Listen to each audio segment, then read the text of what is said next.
Hello, my beautiful souls. Welcome to the 123rd solo episode of Living Without Fear. I'm Esther Buerki, your host from Switzerland, and I'm so happy you're here.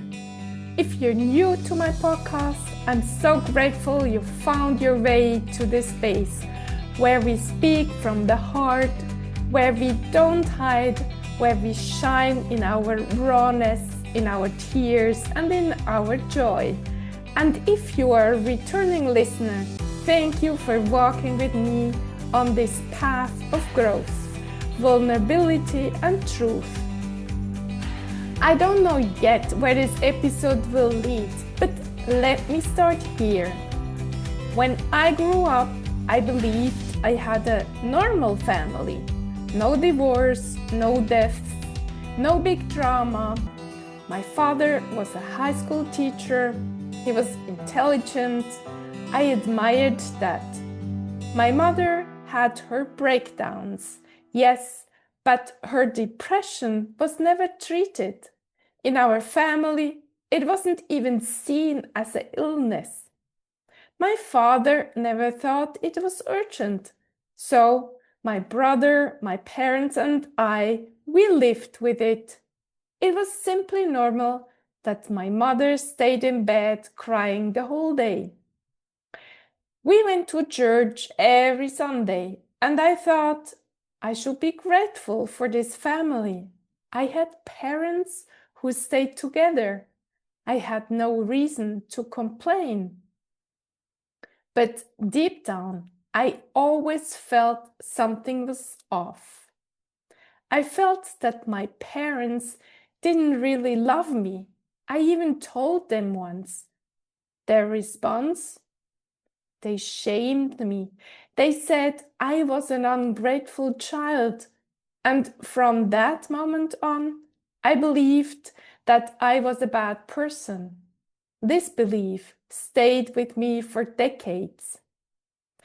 They always told me, "You're not grateful enough."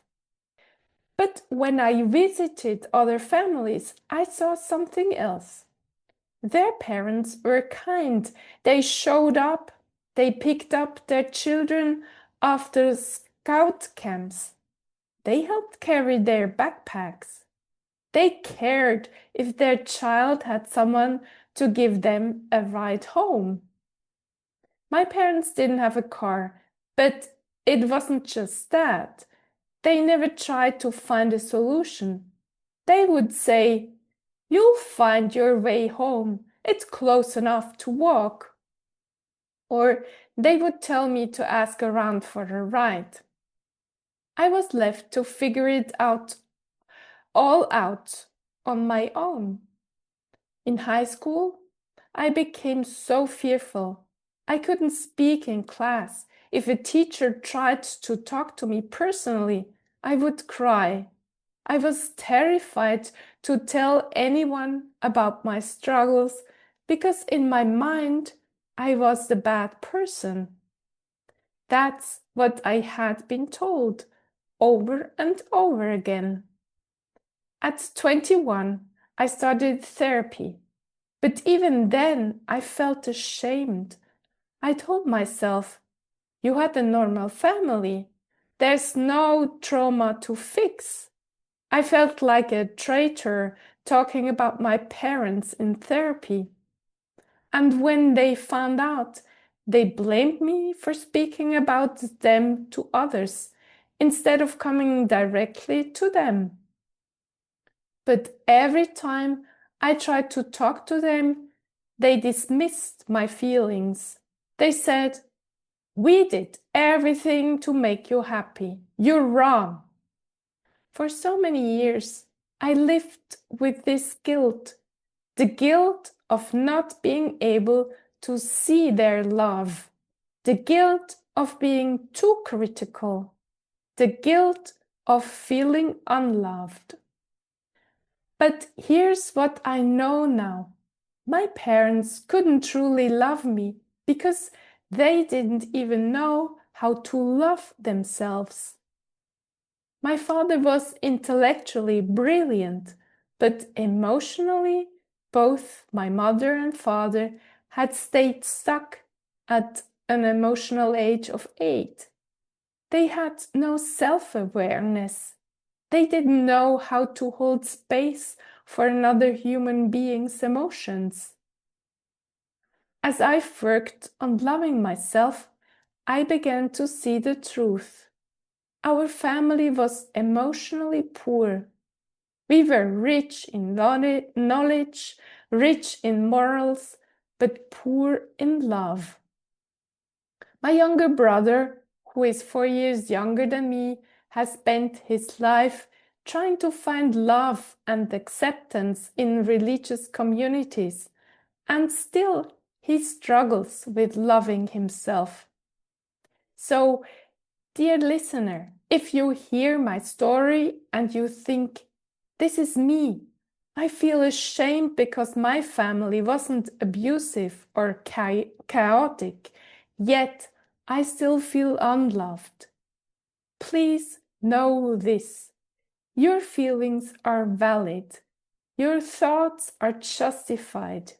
You did not receive the love, acknowledgement, and emotional safety you needed.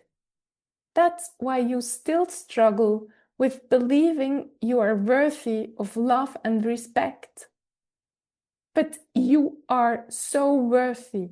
You deserve to be loved. You deserve to be seen. You deserve to be celebrated for the beautiful things you do. If the people around you don't see you, it's not because you're not good enough. It's often because you're still surrounded by people who, just like your family, cannot give what they don't have. You found them because they felt familiar. But this doesn't have to be your story forever. Acknowledgement, love, being seen for who you are. It might not feel natural to you yet. It wasn't modeled to you, but you can start changing that today. It begins with celebrating yourself. It begins with seeing your own worth.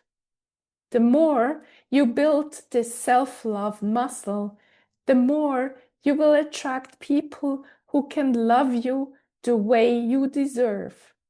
People who will see you without you needing to beg for it. People who will love you for not being perfect or nice, but simply because you are you, unconditionally. If you grew up with emotionally immature parents like I did, you might not even know what unconditional love feels like. I didn't. But here's something beautiful I want to share with you. The first time I felt it was when my mother passed away earlier this year. Suddenly, I felt her love, unconditional love. It was as if, in that moment, her soul could finally reach me. And it was the most beautiful feeling I had ever known. So, don't give up if you don't feel loved yet. Start with yourself. Be the one who gives yourself the love, the care, the attention you long for. It is safe to love yourself. It is safe to see yourself. And from there, your world will slowly but surely change. I'm walking this journey too, and I'm here to tell you, it's possible. Thank you, dear listener, for spending your precious time with me. You're amazing, and you're a gift to everyone who crosses your path. And if no one has told you this today, let me say it again. You're worthy, you deserve to be loved, and you matter. Have an amazing day, and I'll talk to you next week.